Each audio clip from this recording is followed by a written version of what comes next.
E te tauti mai rā ki tēnei tā tātou punua pāho o Under the Whāriki, ko te ātākura Charland, pewhairangi taku ingoa. Tau ola sa hau, he manuhiri ki tō māwataha I te rangi nei. He kaupapa nui te haere, tēnā koe, Norelle. Tēnā kōrua. Whakamārama mai ki te hunga mātaki, ko ai koe, no hea koe. Kia ora, ko Norelle toku ingoa, he uri tēnei no te whakatōhia, no Ngāti Toa, no Ngāti Whakaata hoki. Tēnā koutou katoa. Tēnā koe. Mihi ana ki a koe, kua piri mai ki tā tātou kaupapa. Kua piri mai ki te kōrero mō tētahi kaupapa nui. Ko te kaupapa e kōrero nei tātou, ko te rawe ki tamariki, ko te whawha tamariki. Tell us about your story. I was sexually abused as a young girl between the ages of 6 to 9.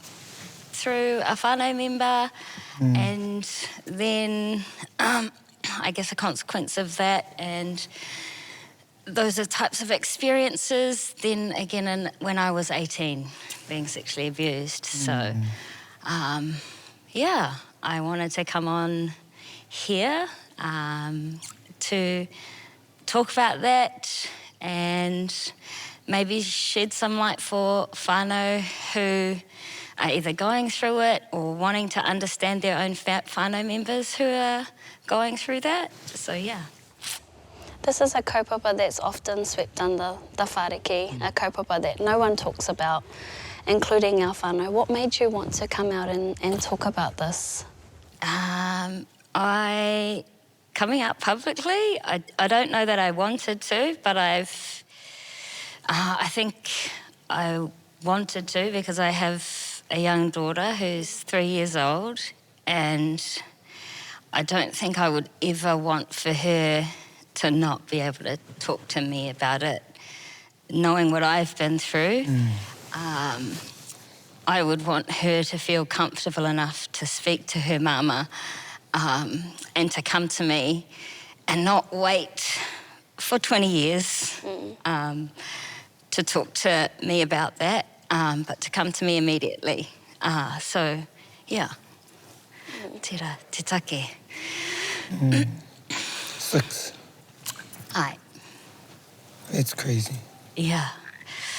So... What was the frequency? What's that look like, 6 years old? So, as a backstory, my whānau, and we know that it's happened quite prevalently throughout the wider whānau. And so the context behind that is we kind of grew up knowing that it happened, but we didn't really talk about it in depth. And then for me, experiencing that, I would go to bed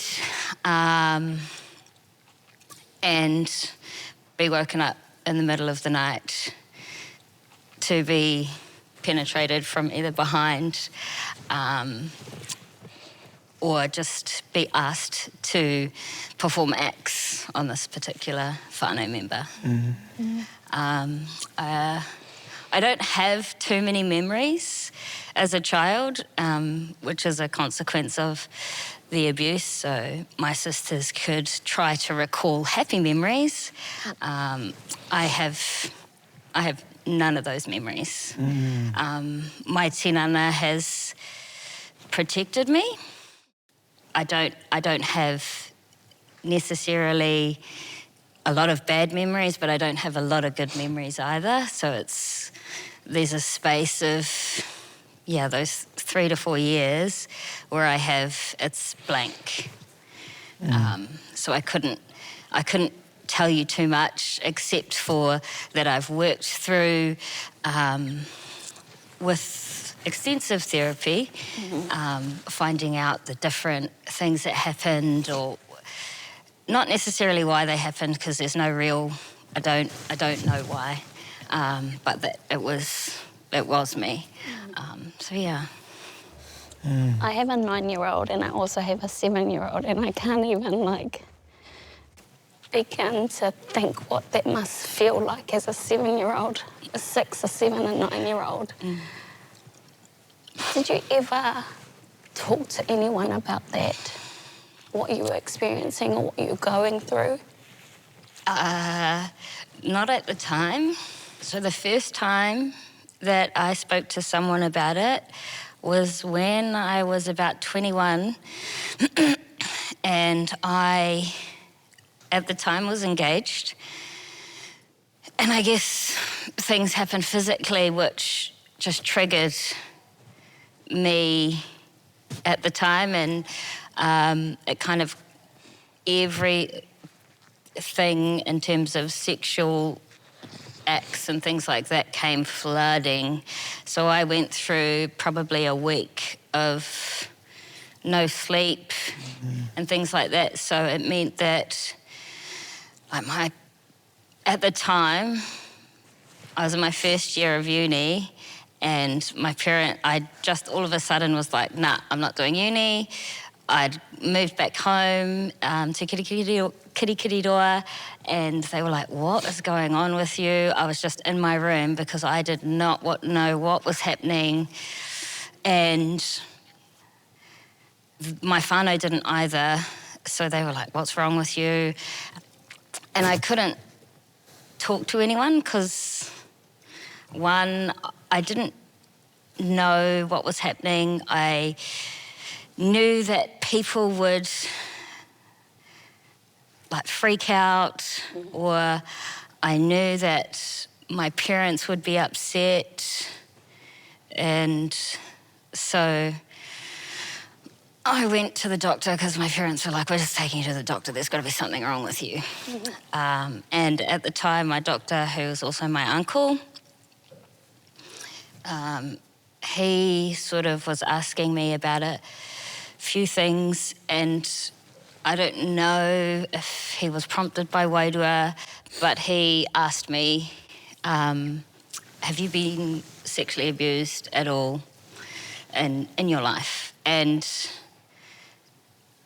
it took me a really long time, but I said yes. And from then on, I had this flood of emotions, and that's sort of the first time I told anyone. And him being my uncle, he said to me, you need to tell your whānau.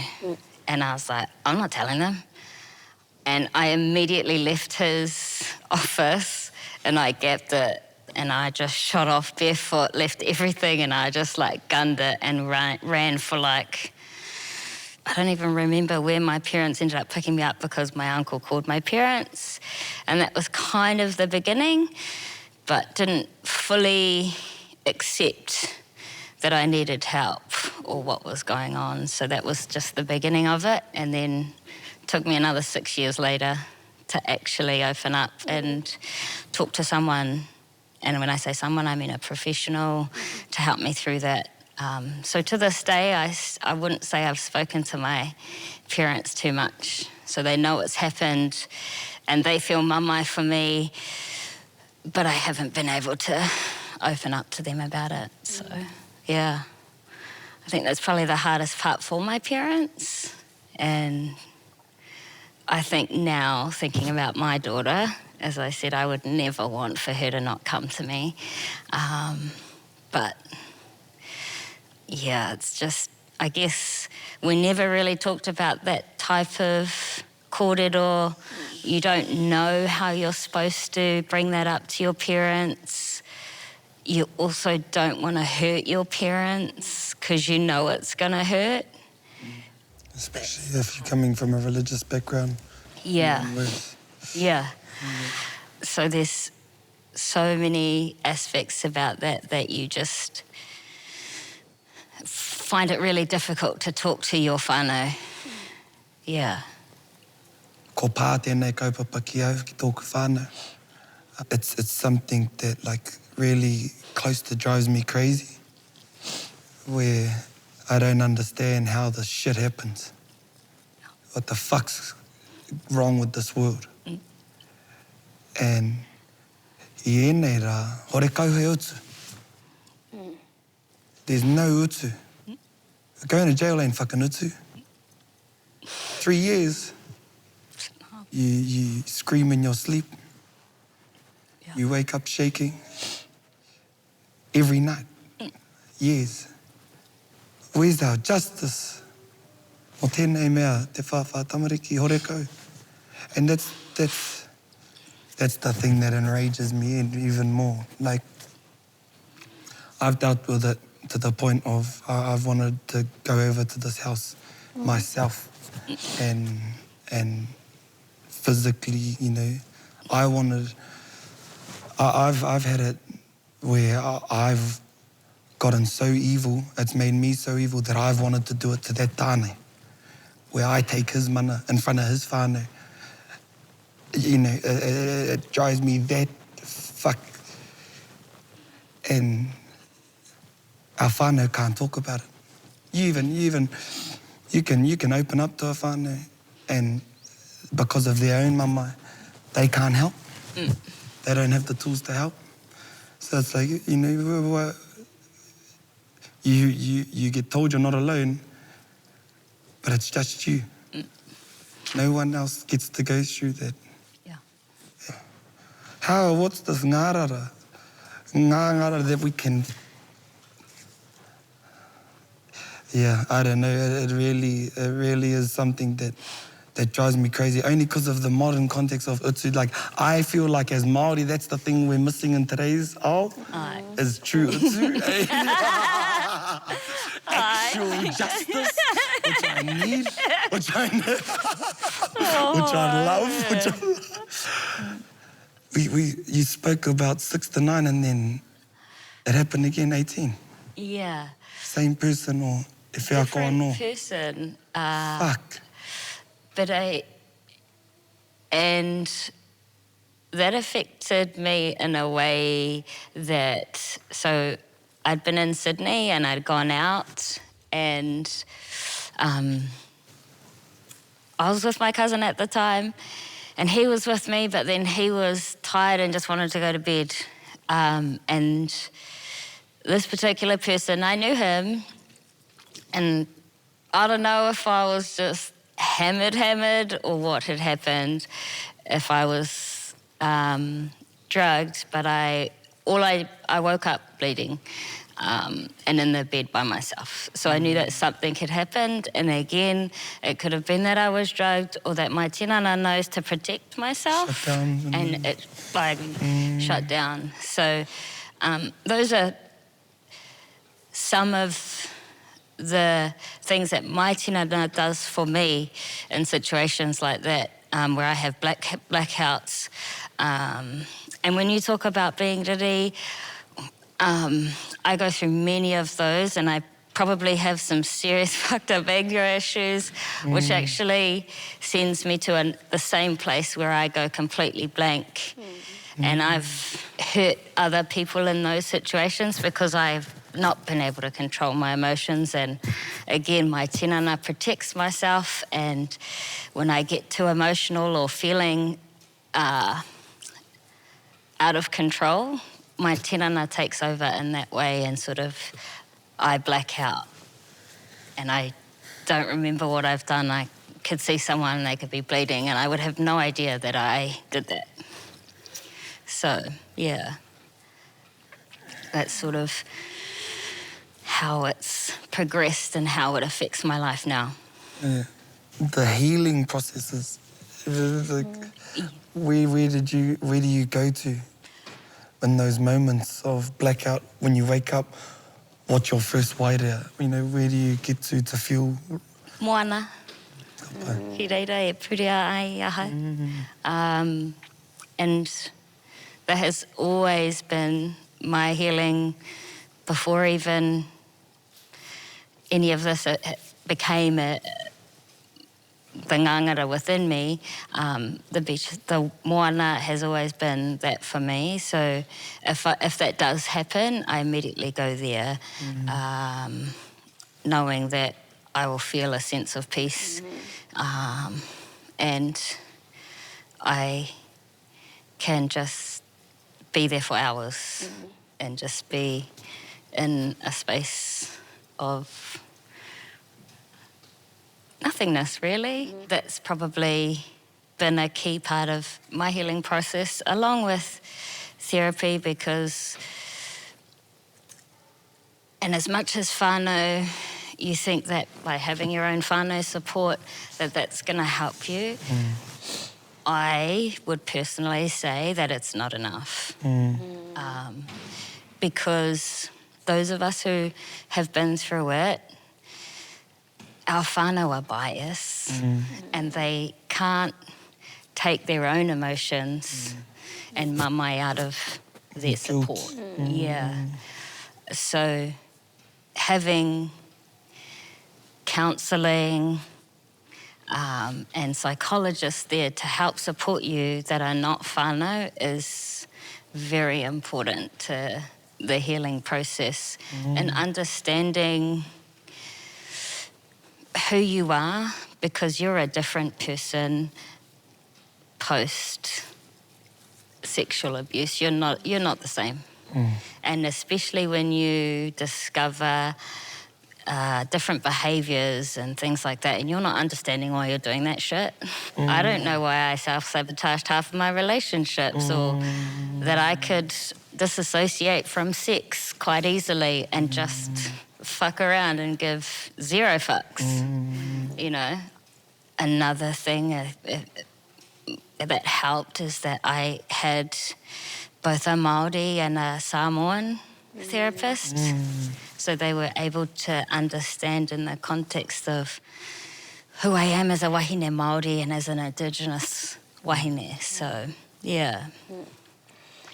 You spoke about the abuser being a whānau member and you having tamariki yourself now. How do you gain trust with your whānau? What was that process like? How do you... If I'm going to be honest, I don't. Sure.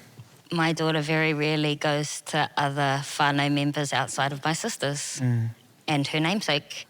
I can't bring myself to trust because for me, I will never know if that's going to happen to my daughter because it is a whānau member, and as much as you try to protect your whānau, you never are 100% sure unless she's with me, really.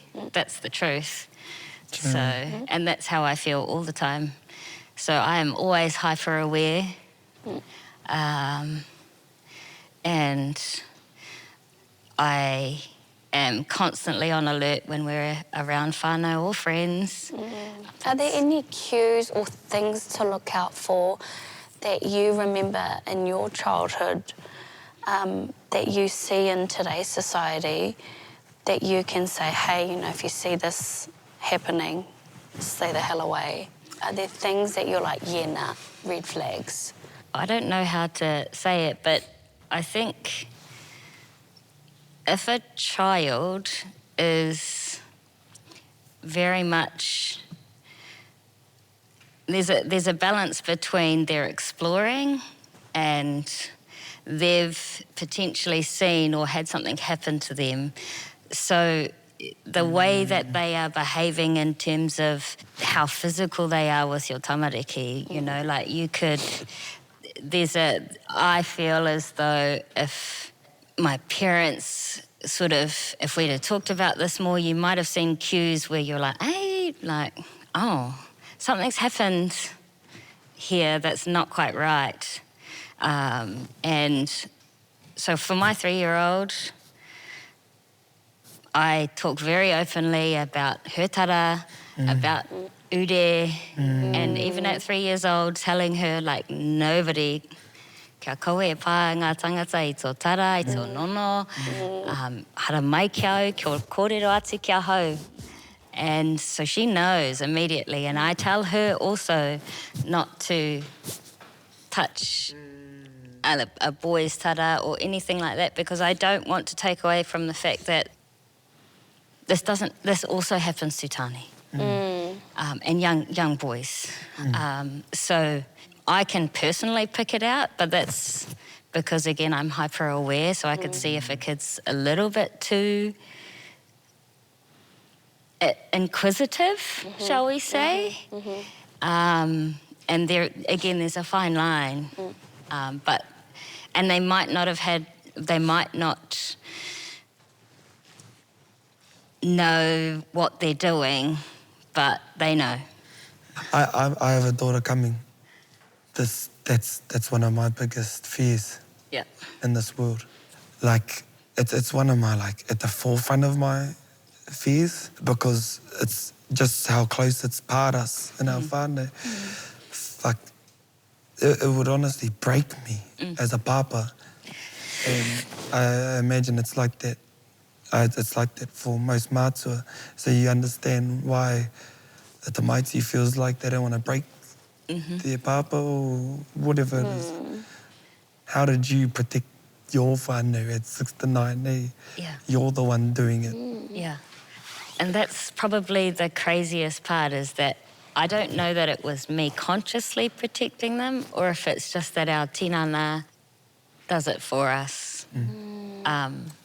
And that's probably a wānanga anō, where somebody could somehow tell me that it definitely is my tinana just protecting me. And yes, it is, because the professionals will tell you that your body is amazing like that, and why it does that, but it doesn't do it for everyone. I was fortunate that my tinana did and does still to this day do that for me. It's crazy that you use that as a fortunate thing. Aye. That's fucking pauri to know that that's the fortune. Yeah. Because hako tōku mataku ki tērā, I'm like you. Come to me, baby. Yeah. We need to wānanga this. Yeah. Please. Yeah. Hey. And because my mother has experienced it herself, and we knew, but she's never spoken to me, so I never felt like it was okay to talk to her about it.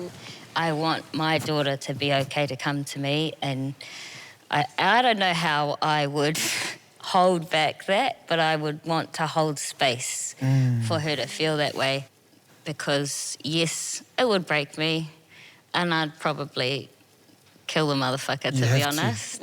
But I have to, I would have to also be able to create that space for my daughter, because I would never want her to experience what I did. And if it happened to her, I would never want for her to wait for 20 years to come to me. So I don't know what that looks like, and I'd probably continue to have to work with my therapist in how I create that space for my daughter. But I think it's very important for us as mātua to talk to our children and say that, like, this happens. So when you go home to your tamariki today, like, you can talk with them and say, hey, you know that this happens, eh? And that it's okay for you to talk to me. And especially because if you talk about it with your tamariki, they might be able to talk to other kids and it could be happening to them. But your tamariki are able to talk about it, and they could be somebody that they come to, so then it starts earlier rather than later. Because if I'd have known how to talk to somebody earlier, and it might not have been to my parents, but if I'd have talked to someone, hey, like, it could have been my sisters, it could have been a cousin, then I would have been able to take care of this a lot earlier. You know, we say that we all know this happens, but what the fuck are we doing about it? Yo. Like, ain't nobody doing shit. Like, how many people do you see talking about it? How often do you really talk about it with your whānau? Like, really? My whānau don't. And if they choose to see this, this is the most they would have seen me talk about it, and they get to watch it or listen to it. So I think it needs to be talked about. It's important, and you don't break cycles by keeping it to yourself. I think I've taken away that, you know, talk to your tamariki about it at a very young age. Yeah. The importance of their tinana and how tapu they are. Yeah. You know, and that they are the ones that have control over their tinana and what they do with it and what other people do with it. So I think you've highlighted, and I hope that that's a message that gets across to our kaimā takitaki, is to talk about it, with our tamariki openly. I mean, I know open discussion can be hard, but can also be a rongoa to this ngārara, like we've said. This is the space, that we're talking about. We have to have these spaces where everyone feels uncomfortable, because it is fucking uncomfortable. And that's what it comes down to, is actually having the courage to say it out loud. And I imagine just to grasp that word of, yes, I have been touched, was something that probably was, what's the word? Freeing, whakamai a koe. Te wā I kōrero koe ki tō tākata. Hā koe I oma koe whaimiri. I bet that run was like, holy fuck, can I tell someone? Can I just say that shit? Like, and then, where you've got to today. Yeah. Moana koe konei, mārenai, e tamahine. And I think you've highlighted a really important kaupapa in that, like, we say, and it's pretty easy to say, let's talk about it, but are we also asking about it? Yeah. Like, I'm sitting here thinking, have I asked my friends about this? Have I asked whānau members, has this happened to them? I haven't even asked my tamariki if this has happened to them. So, you know, don't just be the person waiting for someone to share with you. Be that person that goes to your whānau. And I think, from what I've got from you, sometimes it's not your whānau member that you want to open up with. Yeah. Be it a friend, a specialist. Yeah. And I think as an adult, like, there are different cues that you could possibly pick up on, the different behaviours of your friends even, that you could be like, oh, did something happen to you, bro? Like, if it did, like, it's all good to talk to me about it. I'm not here to judge, I'm not here to feel any type of way, but did something happen? Yeah, because it's quite obvious, really, if you think about it. Yeah. And if they eventually open up, you're like, oh, fuck, I knew that ages ago, but... Yeah. I should have helped earlier. Yeah. Should have reached out earlier. Yeah. Yeah. I don't know what we'll do moving forward, you know? Like, there's no cure to this shit. It's an actual mate that these cunts are sick, the people that do it. You know, there's actual evil out there. We need to just watu ngā rauemi ngā taputapu ki o mātou tamariki. Harai te mea kia whawhai, but kia mārama I tērā oe. Aye. Yeah. That's all we could do as mātua. And fuck, kill. That's the only utu that's justified to me. And to be honest, when your baby comes, you'll be even more... Justified in my actions. You'll look at her and it'll be... Your feelings towards it will be amplified tenfold as a mātua. Like, I reckon you're out of it whānau if you let that shit happen. You know, pero's on the pie. He mea I te ao Māori, tēnei rā. He mea nui. And straight up, for me, if I walk in a marae and that was the case, and I knew about it, I'll call them out on that marae, on that pai. Say, anei, titiro ki tēnei tangata whāwhā tamariki. E tū, whakaingoa I a. Anei, titiro e te hapuri, e te whānau. Anei, he rewera ke wānga I a koutou. I can't stand those people that, like, let that shit happen at their marae. I think fucking weak out of it. Yep. And that is how we get a cycle continuing, because people go, oh, well, nothing happens. In fact, they're raised. Yeah. They're lifted on the pie and they get to be so-called rangatira. So...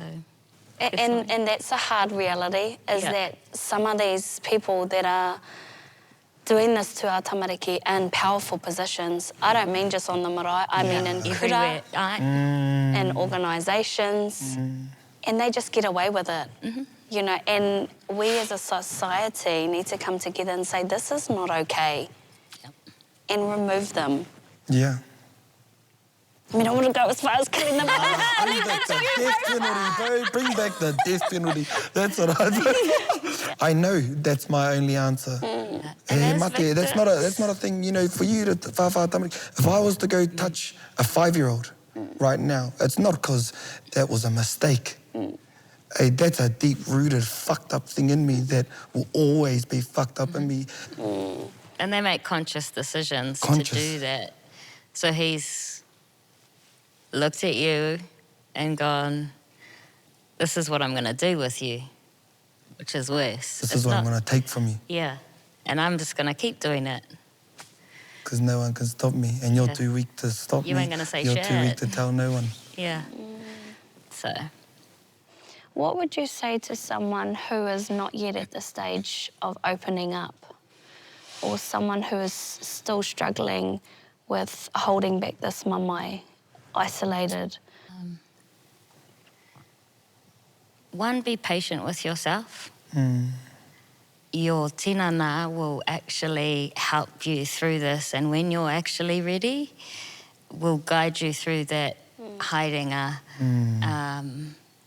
And then, 2, figure out for yourself how you can actually communicate that, how you're going to do it. If it takes you a few years, that's all good too, but start figuring that out for yourself, knowing that you need to let it out and you need to let it go, because without it, you will never heal. And you will never be able to fulfill your potential. And that again is a reality. You will never truly fulfill your potential without being able to let go of it. And that's probably the biggest killer here is for those of us who have experienced sexual abuse, is that until we're able to let it go, there is always going to be something holding you back. Take as much time as you need to figure it out, but to figure it out. The recovery doesn't start till you say it. Eh? Yep. That's like the first step in Just, letting go, It's you just know? literally It's, cracking. Yeah. And I would also say that, fuck, it's going to hurt. And you'll get to a point where you feel like you are going to break, or that it's easier for you to just end your life. But know that your whānau wants you to be here and wants you to fulfill your potential. No matter what you tell yourself, your whānau wants you here. So don't resort to that. And I know personally, from my own experiences, that you might think that you're just better off ending your own life so that your whānau don't have to go through a mamae, but they'd prefer to go through that mamae with you than to not have you here. Here's the other thing is, if you don't go through the mamae, someone else will. Hey. Tēnā koe your kōrero. Your kōrero heartbreaking. Your kōrero whakanui, whakakatakata oke. Me tō mene nui. Tō la whānau at home. Then I reach out to someone, please. Anyone you can. That might be your first step. Te mate i reira. Mihi ana ki a koutou piri mai, e mihi ana ki a koe I ngā kōrero koe huraina. E mihi nui ana. Tēnā rā koutou, that's us under the Whāriki. Love you all.